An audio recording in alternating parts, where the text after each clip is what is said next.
চুরি করস না মার্ডার করস? এ যেন হারহিম করা ডাকাতির দৃশ্য। সিনেমাটিক স্টাইলে গাড়ি লুট করার চেষ্টায় একদল ডাকাত সড়কে গাছের গুঁড়ি ফেলে। এ সময় কয়েকটি ট্রাক রাস্তায় আটকে থাকতে দেখা যায়। এর মধ্যে সেই ভিডিও সামাজিক যোগাযোগ মাধ্যমে ভাইরাল হয়েছে। সেখানে দেখা যায় কয়েকজন ডাকাত সদস্য অস্ত্র হাতে তেড়ে আসে গাড়ি বহরের দিকে। এ সময় একটি গাড়ি গাছের গুঁড়ির উপর দিয়ে জীবনের ঝুঁকি নিয়ে চলে যায়। গাড়ির উপর হামলাও করে বসেন ডাকাতরা। এতে গাড়ির জানালার কাঁচ ভেঙে যায়।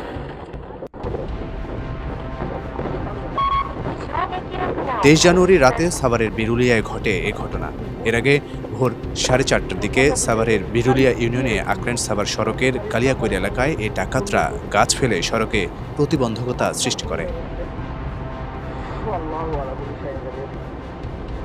বিষয়টি নিশ্চিত করেন সাভার মডেল থানার বিরুলিয়া ফাঁড়ির ইনচার্জ আলামিন। তবে পুলিশ জানায় ডাকাতরা চেষ্টা করেছিল, তবে ডাকাতি করতে পারেনি।